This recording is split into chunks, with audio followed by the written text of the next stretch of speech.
নমস্কাৰ। MBBSৰ ছেকেণ্ড ৰাউণ্ডৰ কাউন্সেলিঙৰ বাবে এটা ভাল খবৰ যে MCCৰ ফালৰ পৰা এখন ইম্পৰ্টেণ্ট ন'টিছ প্ৰকাশ কৰা হৈছে 3 ছেপ্টেম্বৰত। MCC মানে হ'ল medical counselling committee, government of ইণ্ডিয়াৰ ফালৰ পৰা।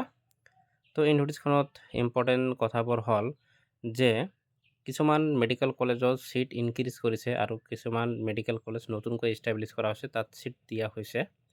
তো যিহেতু আমি অসমৰ বিষয়ে আলোচনা কৰিম, তো আপোনালোকে স্ক্ৰীনত দেখাই পাইছে 1 নম্বৰ আছে প্ৰাগজ্যোতিষপুৰ মেডিকেল কলেজ। চিট বিচৰা হৈছিল 100টা, কিন্তু চিটটো দিছে এপ্ৰুভ চিট হ'ল 50টা। তো প্ৰাগজ্যোতিষপুৰত 50টা চিট দিয়া হৈছে।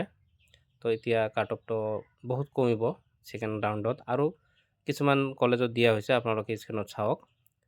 2 নম্বৰত চাওক আসাম মেডিকেল কলেজ, ইয়াত 200টা চিট আছিল আগতে, তাৰপিছত 50টা চিট বঢ়াবৰ কাৰণে ৰিকুৱেষ্ট কৰা হৈছিল আৰু 50টা চিটে বঢ়াই দিছে।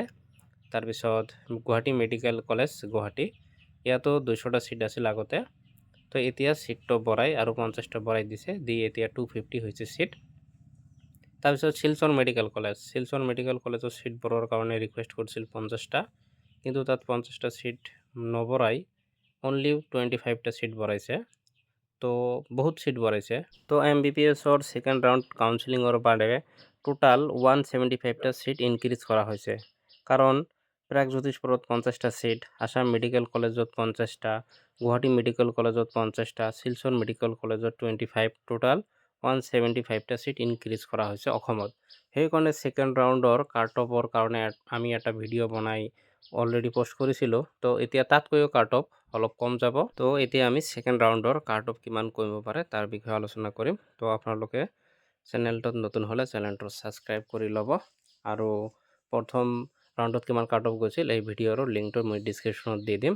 তো এতিয়া কথা হ'ল জেনাৰেল কেটাগৰীৰ কাৰণে 474ৰ পৰা 478 মান মাৰ্কৰ ভিতৰত থাকিলে আপোনালোকে চিট পাব। EWS হ'লে 469ৰ পৰা 473, OBC হ'লে 395ৰ পৰা 398, ST প্লেন হ'লে যদি আপোনাৰ মাৰ্ক 360ৰ পৰা 365 আছে তেনেহ'লে চিট পোৱাটো নিশ্চিত, আৰু ST হিলছ হ'লে 308ৰ পৰা 310 মান কাট অফ যাব পাৰে। তো যিহেতু 175টা চিট ইনক্ৰিজ কৰা হৈছে অসমত, তো অসমত কাট অফ ছেকেণ্ড ৰাউণ্ডত বহুত পৰিমাণে কমি যাব।